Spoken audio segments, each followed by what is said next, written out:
President Uhuru was president of this country, we had finance bills every year. But it's only one that had very serious contention, and the only contention that was there was the increase of VAT, in fact, the introduction of VAT on fuel of 8%.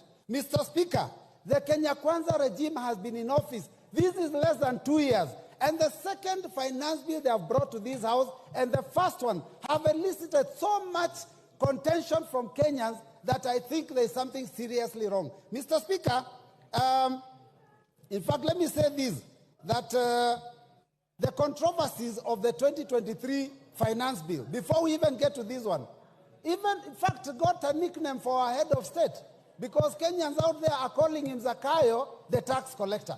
Mr. Speaker, we must move from that concept of ensuring that every year we impose punitive taxes on Kenyans. Mr. Speaker, Kenyans have not even recovered from the negative effects of the 2023 finance bill. Because, Mr. Speaker, the 2023 finance bill already drastically reduced the disposable income of Kenyans. Because, Mr. Speaker, we increased pay-as-you-earn then, we went and increased the NSSF, we went and increased the NHIF. Now we are proposing to go to SHIF, which is even higher. Mr. Speaker, we introduced a housing fund. Mr. Speaker, it has been very, very painful for Kenyans. And Kenyans were hoping that this year things will be better, considering that in the last election campaign, Mr. Speaker, they were told that there will be pesa mfukoni, which means money in the pockets. Mr. Speaker, what we are realizing is that actually what this regime wanted was not to put money in anyone's pocket, but to take any money that was in the pockets of Kenyans. Mr. Speaker, the cost of government services have gone so high that we can't even afford our children to have ID cards. So, Mr. Speaker, when I look at a bill that proposes to increase the already overburdened Kenyans, it is something that we have to stand firm and reject. Mr. Speaker, let me say this, that we were told to tighten our belts. And I know this is the intention, that we be hit very hard the first 2, 3, 4 years. But, Mr. Speaker, you know, some people will lose their lives because of the hunger now and because of the stress now. What do you do with them when they are 6 feet under in 2026, 2027? We are told to tighten our belts. And as we tighten our belts, Mr. Speaker, it is shocking to see the excesses that this government is going through. We are taxing Kenyans to raise money to run the government, and yet we have excesses. We are putting in money to build houses, to repair, to paint houses that were built with 400 million, and we are spending 600 million to renovate and paint. Mr. Speaker, it is very, very painful. And then we are told, tighten your belts as Kenyans. And 200 million Kenyan shillings is used on a return trip on a chartered plane to the US. Mr. Speaker, this is not acceptable. And all those missions are begging missions. What we are doing here is we are living beyond our means. Mr. Speaker, I seek the attention of all those members that passed the 2023 finance bill and later on went and told Kenyans they didn't have time to read it. Now listen keenly. If you didn't read that one, you listen to us. Mr. Speaker, oppressive tax policies do not make good economic sense.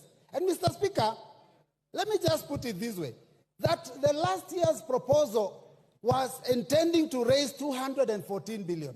But because it was oppressive, Kenyans did not pay as expected. And in fact, what we collected was only 131 billion out of that finance bill, which was only 53% of the target.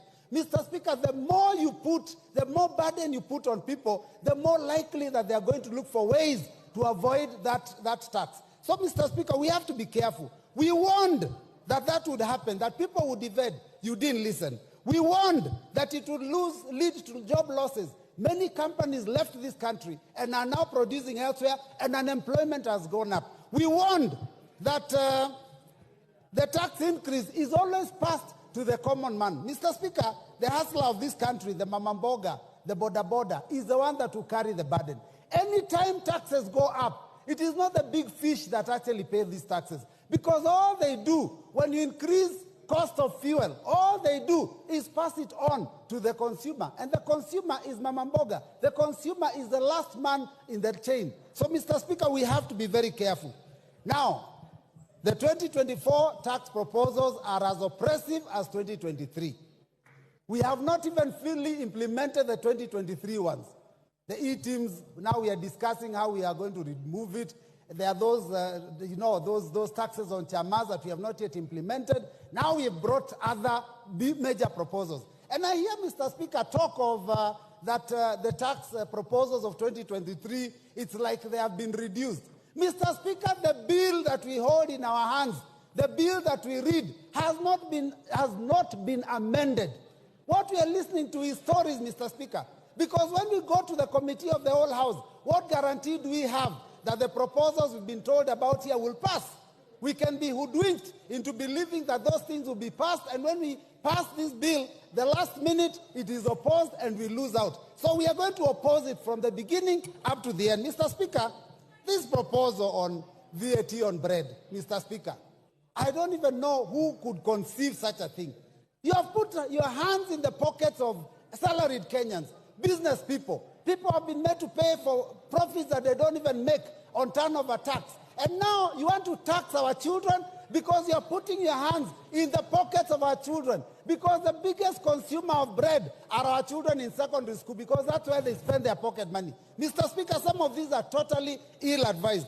Mr. Speaker, VAT on financial services, VAT on money transfer, VAT on M-Pesa, those were, I do not understand who was thinking, what were they drinking, what were they smoking when they came up with those ideas. Mr. Speaker, it is very unfortunate. 20%, 25% excise duty on edible oil, import duty. Mr. Speaker, these things, 2.5% on motor vehicles, these ideas were preposterous. But Mr. Speaker, I believe that all those proposals were actually a smokescreen. If you read the 48 laws of power, you know, smokescreen. You lead them down the wrong direction until they lose focus. What has happened is that we have concentrated on those ones that were very clear. But the real intention was to do what this committee has proposed. That suddenly, after we think that things are okay, they increase RMD, road maintenance levy, road development levy, and the import duty. That is what the intention was. In fact, the net effect is likely to be that this finance bill may be collecting almost as much, if not more, than the previous proposal. So, Mr. Speaker, I stand in solidarity with those Kenyans that said that this must be rejected in totality. Mr. Speaker, I want to ask the Inspector General to stop interfering with Kenyans when they are exercising their democratic right of picketing, because Kenyans have a right to defend themselves. When they see the Constitution being mutilated, when they see their pockets being ravaged, when they see their children being unable to go to school, to put food on the table, they have every right to defend themselves. Inspector General, can you concentrate on defending the country and stop interfering with Kenyans? And this revolution, which is unfortunately a kindly revolution, Mr. Speaker, it is unstoppable. Because when we were in the streets, you could call Raila Amolo Odinga, you could call Stephen Kalonzo Musyoka and ask them to tell the troops to go back. Who do you call when you pass this bill? So I reject and I vote, I reject. Thank you, Mr. Speaker.